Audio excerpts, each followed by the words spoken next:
He's the founder of the Serpent Society. Let's get into the video and find out who is the Marvel character Sidewinder.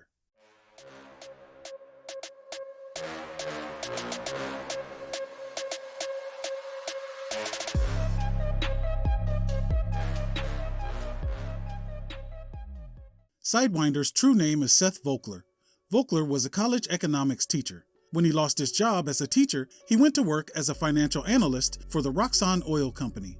While working at Roxxon, he became aware there were covert operations happening at Roxxon. He volunteered to undergo mutagenic alterations and training sponsored by the Roxxon Oil Company. A small device was surgically placed inside of Volkler that allowed him to mentally activate the specially designed cloak he was given that allowed him to teleport. He was given the codename of Sidewinder due to his ability to traverse sideways through interdimensional space.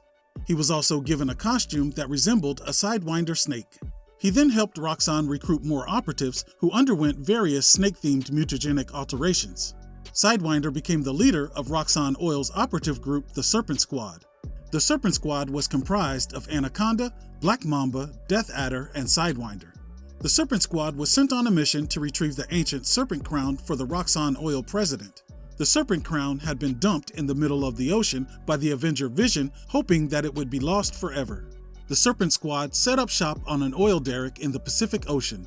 While searching for the crown, they set off multiple explosions in an attempt to bring the crown to the surface. The oil derrick caught the attention of Walter Newell, the hero Stingray. Walter, who was traveling with the Thing of the Fantastic Four, knew there were no oil deposits in the area of the derrick, so they stopped to investigate.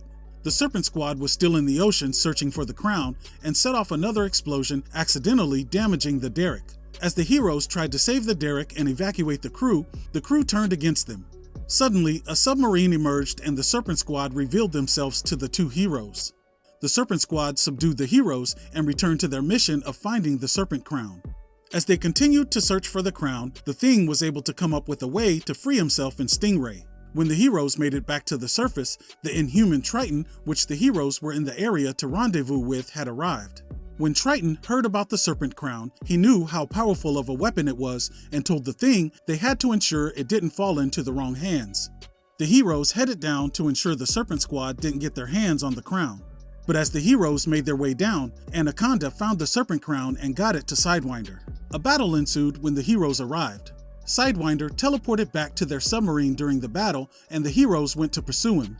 He dropped a depth charge from the submarine, resulting in a huge explosion that caused a landslide and trapped his Serpent Squad teammates, but allowed Sidewinder to escape. He took the Serpent Crown back to Hugh Jones, the president of Roxxon, and collected the payment for the mission. Sidewinder then came up with the idea to organize his own business enterprise of snake-themed criminals. He began gathering all the information he could on other snake-themed criminals.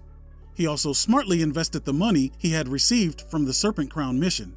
About a year later, his former Serpent Squad team members tracked him down wanting their cut of the money. They broke into his home and waited for him. When Sidewinder arrived, he happily paid each of them their cut with interest. He then explained his plans for the Serpent Society to his former teammates, hoping they would help him. They liked what they heard and decided to give his plan a chance, and assisted Sidewinder with contacting all the other snake-themed villains he had been able to gather information on. At the inaugural meeting of the Serpent Society, Sidewinder presented his plan to the entire group. The plan was that all of the profits the Serpent Society made would go into a shared pool, and all members would receive a set guaranteed pay along with possible performance bonuses. His biggest selling point was that every member of the Serpent Society would never have to fear being imprisoned, as he vowed to use his teleportation ability to free them. Everyone in attendance was sold on the plan except for Constrictor, who declined to join and left the meeting. Shortly after forming, the Serpent Society was hired by the organization AIM to kill MODOK. Sidewinder sent a team to do the job, and the team was successful. Eventually, the Serpent Society was infiltrated by Boomslang, Coach Whip, Rock Python, and Slither, who assisted Viper in a forceful takeover of the Serpent Society. Viper's takeover proved to be short-lived, but Sidewinder was unable to overcome the fact that some of the members of the Serpent Society betrayed him and sided with Viper during the takeover. So Sidewinder decided to resign and turn over leadership to Cobra. Sidewinder was later contacted by Black Mamba when Diamondback was going to be killed by the Serpent Society for treason. Diamondback had saved Sidewinder's life during Viper's takeover, so Sidewinder felt obligated to save her and return the favor. He went and saved Diamondback, teleporting her out of the Serpent Society's headquarters. He then retired and tried to keep a low profile, but stayed on alert, expecting retaliation from Cobra for saving Diamondback. When Cobra was apprehended and sent to the vault, Sidewinder saw the opportunity to make things even with Cobra by rescuing him from the vault. Sidewinder was successful in getting Cobra out of the vault, but an injury caused him to abandon Cobra in mid-rescue, and Cobra was recaptured. Sidewinder returned to keeping a low profile and staying out of trouble. When his daughter needed an expensive operation, Sidewinder vowed to his ex-wife that he would get the money for the surgery. Caught at a crossroads, Sidewinder didn't want to resort to crime to get the money, so he approached Captain America for help. Captain America wasn't sure that he could trust Sidewinder's story and declined to help him, so Sidewinder did what he had to do and began robbing drug dealers to get the money. When one of the robberies went bad, he called Diamondback for help and was saved by Captain America and Diamondback. Captain America had poked around and verified Sidewinder's story and offered him a deal. If Sidewinder agreed to surrender fully and cooperate with the authorities, he would guarantee his daughter's medical coverage.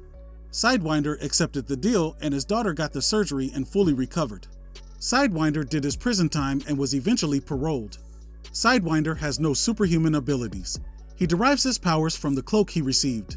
The cloak enables him to open a portal to another dimension, allowing him to traverse sideways through interdimensional space. Sidewinder continues to adventure in the Marvel Universe. As always, I appreciate you taking the time out of your busy day to stop by the channel and check out this video. Please smash that like button and leave a comment down below. It really helps out the channel. That'll do it for this video. We'll see you again real soon, but until then, I'm out. Peace.